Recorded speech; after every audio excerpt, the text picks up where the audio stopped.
So, in a recent video, Hamza was talking about why young men are more.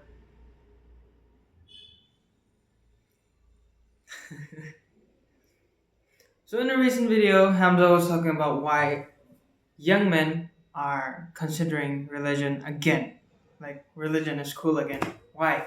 So, he talks about how religion is, well, a roadmap, should I say? It's kind of a. Mm, how do I put this? It gives you a certain direction in life. It lets you.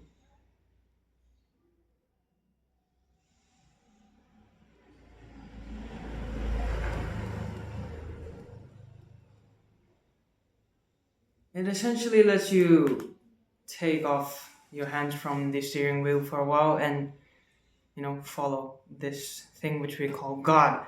And a major concern he highlights in his video is that he himself doesn't know how to approach God.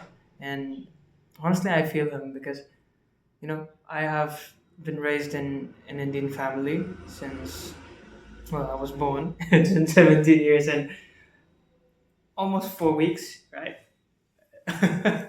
I've been conditioned to accept religion as an obligation rather than like something which is meant to connect people, to you know serve others, to do better for the world. And I have read a lot of books throughout my life. About I must have read about 50 by now, and I think I have figured out a bit of what God is supposed to be. So this is specifically for Hamza, and I would like you, the viewer, to bombard his Instagrams or whatever you know contact channels you have with him with this video because I would really like to help him with this. So God, let's talk about God.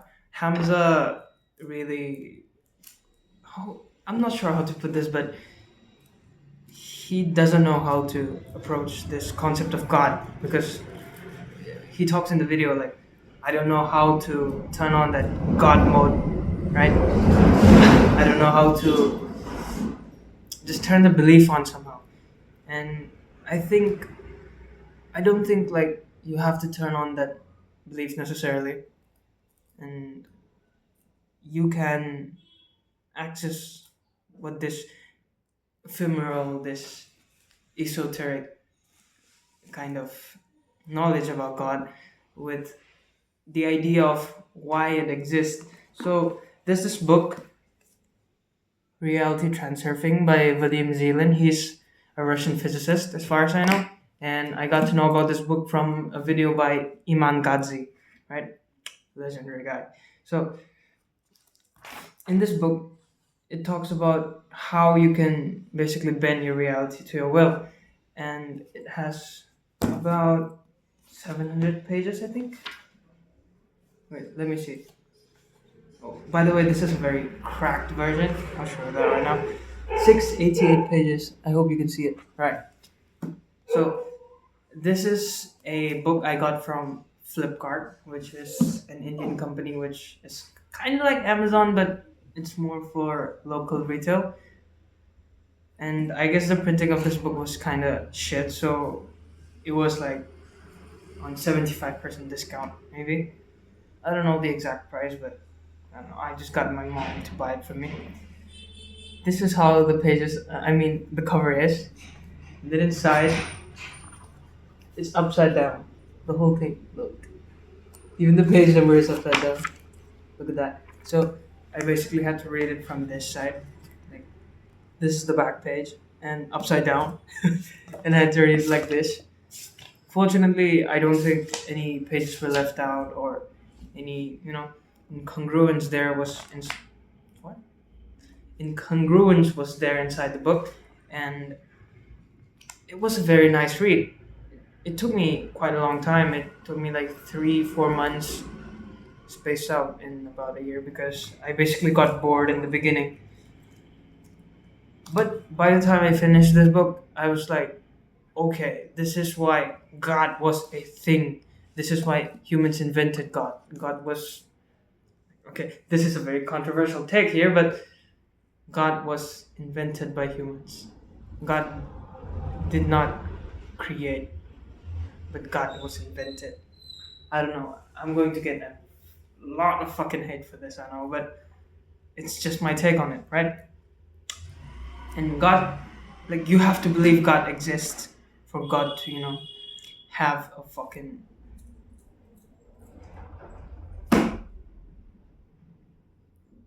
to for God to have an effect on you the way which you think it will, right?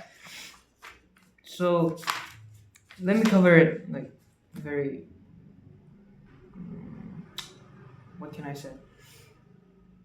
Superficially, yes. I got the word. Right. So this book by Vadim Zeland, the opening pages are something about, well, him waking up in a midlife crisis of, well, zero hope and all. And he goes on to say that that was a dream. Like, it was a very shitty scenario, basically. He got up from bed in a very sluggish way, should I say. And he didn't want to go to work. He was smoking even though he didn't want to. And all of nature was basically like taunting him to get angry. It was like everything in his environment was trying to spite him. But then he was like, and then I heard the whistle of the morning stars. And then he wakes up, and it was a very bad dream. And then he wakes up to this reality of his, which is like all sunshine and rainbows. And yeah, it's a cool start for him to boast, right? And I think kind of like, what should I say? It kind of put me off. I didn't think it would be like stories would be there. I just thought this would be like step one, do this. Step two, do this. Three, four, five, and then you were done. Reality changed, but it was not like that, right? So this book basically talks about these things called pendulum, right? And the well, there are a lot of concepts, by the way. Pendulums are just one part of this whole reality bending thing. But he talks about these things called pendulums, which are like thought structures. When you think a thought, like let's let's say I have a belief that plastic bottles are bad for me, right? This is a very big belief right now. Let's say just plastic is bad. That's my belief, and that belief just makes this thing called the pendulum, and it starts swinging. This is a fin. It doesn't swing. Come on, but it basically starts swinging, and it wants to get bigger. Like this pendulum has this thing called a structure, basically, and all the structure wants to do is expand. Right? The pendulum just doesn't want to stop, and basically that's why we had crusades for the Christians, and wars were fought for nations.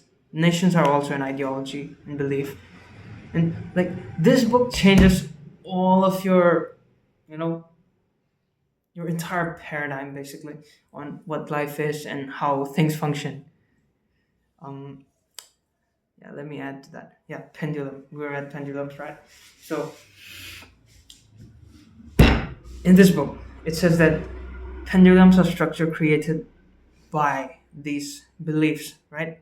So pendulum, like, it's not something which you can see which happens right in front of you, but they just exist when you have a thought, when you have a belief, right? And when you have this thought, there's a certain amount of energy associated with the pendulum, right? So this thought energy is what makes pendulum strong or weak depending on how strong your emotion or energy related to that belief it. It's like, let's say you had a very traumatic experience. It's no trauma was mentioned in this book, but I'm just giving an example, right? Let's say you have a very traumatic experience and you have a certain belief about that. Let's say you had a car crash, right? You were involved in a car crash, an accident, and you were like, cars are just bad for me, right? And let's say 5 or 6 people died in that car crash, and you were the only one alive, and you were sent to jail for a decade or so, and then you came out. Think about that. Would you ever want to drive cars after that? Fuck no. If I went through traumatic shit like that, never. I'm never going into a car. I'm going on foot all the way to fucking Japan, bro. I'm swimming all the way to USA, but I'm not going on no vehicles, right? Like that's the kind of shit. Wait, I'm losing my point here. Wait, okay, I'm tweaking. So the thing is, the emotion associated with that event, right? It just powered your pendulum, and it's this big fucking pendulum right there because of the amount of emotion which you put into that belief, right? That cars are bad for me, and this is why people like basically they get to approach a cause, right? They Many people die for the nations, for example. Like, why do you think that happens? Because they believe that the pain of losing their nation is worse than the pain of losing their own lives. That's the amount of belief that the nation had in comparison to their own life.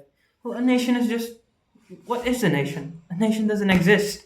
It's just us naming a thing, right? There's no India, there's no China, there's no USA. We just call the piece of land a nation. And well, if you meet someone from your nation in a foreign country, let's say, I'm from India. Let's say I go to the US and I meet another Indian. We're going to bond over the fact that we're Indians, right? So we're basically bonding over the same pendulum which we have, right? So where does pendulum and religion connect? Now this is the big banger here. When you think, let's say, let me just give you the example of Christianity, right? I am born, I don't know shit about the world, right? I'm just a kid with a brain which functions, and I'm growing up. And let's say I was born in a Christian environment, a Christian family, let's say. Now, if my parents repeatedly tell me, love Jesus, and Jesus loves you, God loves you, Jesus is the way, right? Jesus died for your sins, right? And humanity started from the Garden of Eden. God created Adam and Eve, all that yada yada Christian stuff. If I hear that for the past 17 years, do you think that I will be Christian or not? Will I believe Christianity if my whole environment was Christian? I think obviously I will be a Christian, right? So the thing is, when you are conditioned to have a certain belief, you have a pendulum right there. Now that's mine, that's Stephen's pendulum, right? That's Stephen's thought pendulum about Christianity. Now, let's say another one, let's say one of my brothers, he was also conditioned in the same environment, so he also believes in Christianity. Now the pendulum grows, it grows bigger, it's even bigger now. Pendulum 1, pendulum 2, because two of us are making the same. We are giving the same amount of thought energy, but it's double now, right? Let's say someone else believes in Christianity now, even bigger. Even my parents believe in Christianity, even bigger. Like the pendulum spot and just keeps getting bigger, and now you have this uncontrollable mass of swinging shit, right? And basically, this is what manifestation and all that, right? It will connects right here because when you have a belief that's very strong, it tends to have, you know, confirmational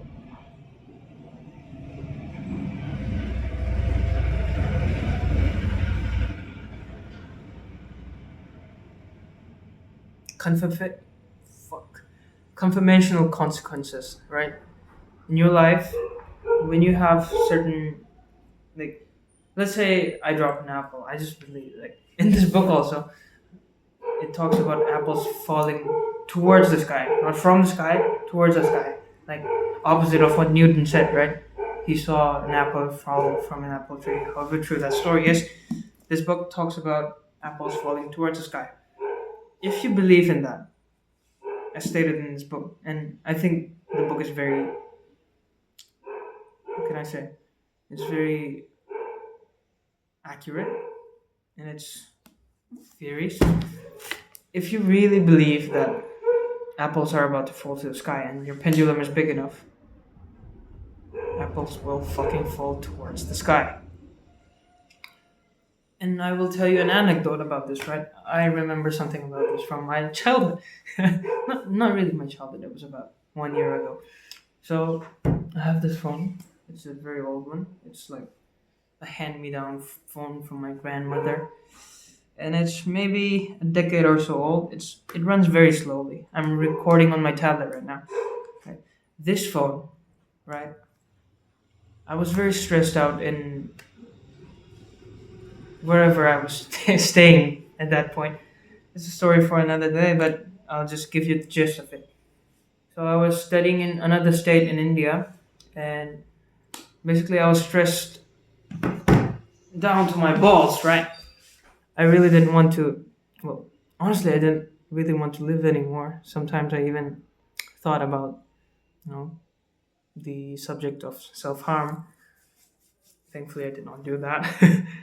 And, well, we were on our way back, and my mind was fucked, basically. Because when you don't even want to survive, do you think your brain will be functioning good? So, on the way back, we were coming back on a flight, by the way, and we were waiting for our boarding, right? And me and four other people, two guys, two girls, we were at this KFC. I was very reluctant to go there, but I was like, everyone was like basically pressuring me to go there, and we ate our food, right? And suddenly one of the girls' phones got this bing, something like that, some notification sound, right? It was very unique, by the way. And when that shit went off like that, bang, whatever, right? She was like, boarding is about to end. And then we all checked our time, and what we thought the boarding time was, like, let's say it was written 8 o'clock is the boarding time, right? So you have 20 minutes to board. So from 8 till 8:20, you have time to board. And this flight was about to leave at 8:40, right? It was takeoff at 8:40. But we thought that 8:40 was the boarding time, and we were fucking jumping here, right? We got wings and stuff. And when she said boarding is about to end, I was like, oh fuck, right? Like, of course, like if you don't go home in such a situation like that, and then your parents say, son, why did you not come home? Like, it's just like, what the fuck? I don't think I need to explain. But we were about to miss our flight, right? And the thing is, in the rush, I forgot my phone in the KFC. I just fucking forgot. My phone was left inside some, no, not inside some cabinet, but on top of some cabinet, maybe someone else placed it there, because I, well, this is something I learned from Hamza, by the way. I do not keep my phone in my pocket or anything. It's either in my hand or it's in airplane mode and basically in my shirt pocket or something. Never in the pocket of my pants because, well, radiations and shit, they're bad for your balls. Anyways, getting back to the story, I lose my phone. I'm on the plane right now and I'm fucking stressing out. Like, already my stress levels are this high because of, well, where I live. Reviewing important. I am doing the important, my dear. It's 9 o'clock right now, so I just keep these reminders on my phone if I'm doing the important stuff in my day or not. Anyways, yeah, phone. I left my phone in the KFC. Now we're in the flight, right? Okay.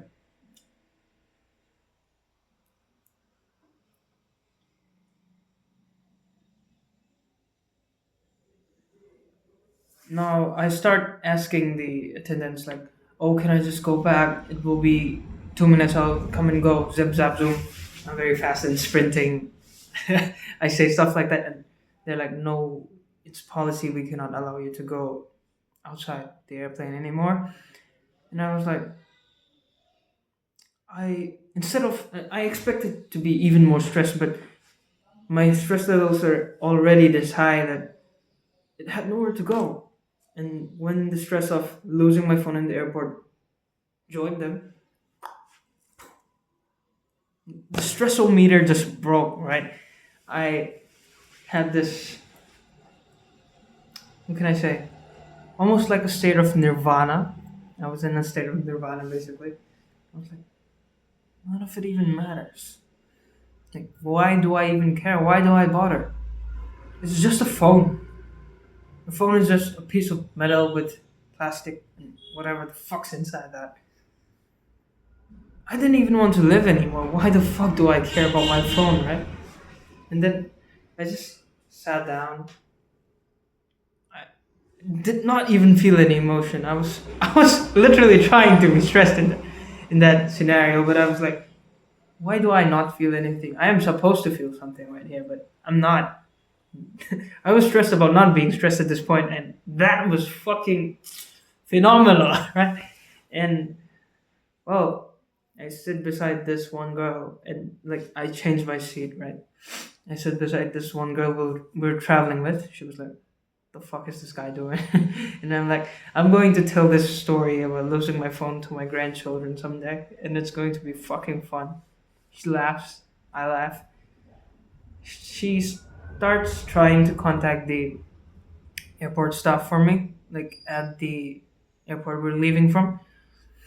Like, she's fucking sweet. Like, yeah, she's very sweet. Honestly, I don't know if we'll meet again in this lifetime or not. Probably will. Well, she tried to help me. She contacted some airport staff and all. Nothing really worked out, but still, hey, I appreciate the help. And I was like, no, just leave it alone. What happened happened. It's a story, and I think stories are very cool, right? And well, we left. I think I fell asleep on the way. And then when I woke up, I was just a happy soul. I didn't even fucking care, right? I had a cute girl beside me, and well, we got off the plane, and my mom, well, she basically figured out I left my phone in the airport. She called my one of my friends who was traveling with me, and when we got out of the plane, he was like, "Oh, your mom called like 3 times."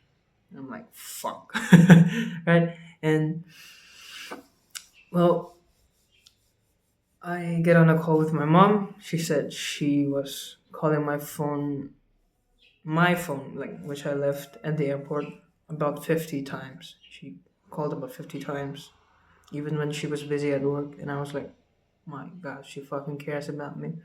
And well, nobody picked up about 50 times. And then finally, the KFC manager picked up and he was like, oh, your phone was left inside the cafeteria, maybe.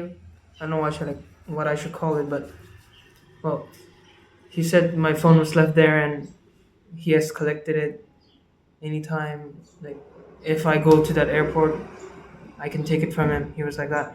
And like, mom was just all over the place. Like, what in the fucking world?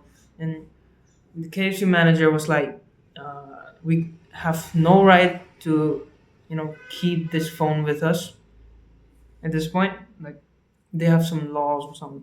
They have to submit any lost and found stuff to the airport staff, like security and all. And he was like, whenever you get the chance, go to the security. You can collect the phone from there. Blah blah blah. And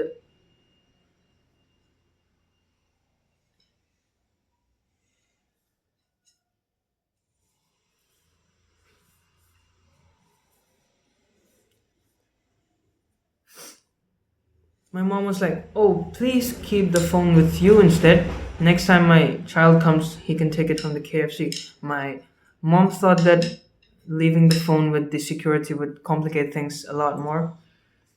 But then I was like, just fuck it, mom. Who cares? I I really didn't care at this point at all, right? So, well, I told mom to not give a fuck, basically. I told her to stop worrying about it so much because I was not worrying at this point at all. It seemed to me like every one of my worries were just gone in an instant, like all gone. I don't even care at this point. And well, something very magical happened after that. In my head, I was like always thinking, oh, the phone will just return some way or the other, but I don't really care if I do get it or not, right? So, well, instead of ruminating over the fact that I just lost my phone, I just got busy with other stuff, chit chat and all. And my mother called my friend once again after we, you know, held up. And well, she told him there's good news. Then I picked up, and mom said she had some connections with an old airport staff manager, something like that. And she was like, now you can collect your phone whenever you get back. Oh wait, yeah. So basically, the airlines which we were traveling with, mom had some friends with the managers there, right? It, I think it goes back all the way to my grandparents. I think my mother's father, my grandfather, I think he helped that manager guy with something in the past, maybe monetarily, I think.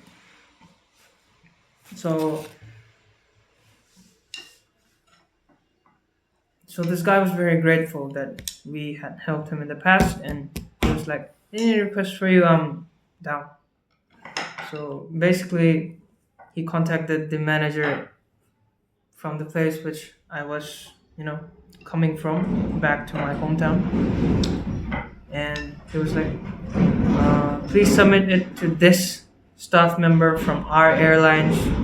Everything is, under control." And well, he did all the technical chit chat and all that stuff. After all the technicalities were done, he was like, "You can collect your phone the next time you're, going to the airport." And I was like, "Oh, cool, done, problem solved, right?" And then the cool thing is, another one of my friends was coming to our hometown the very next day. So we were like, "Go collect the phone from that manager guy, whoever, like airlines people." And I was like, "Oh, whoa, we're going to get our phone back, yippee!" Like, there's no sort of emotion, no sort of attachment with the end result there. And the lesson from all of this is like when you detach from the achievement of your goal and just believe that the result will be good for some reason, right? Oh my god, we have deterred so much from the main topic, but still, this is a very story which is very important to me, right? So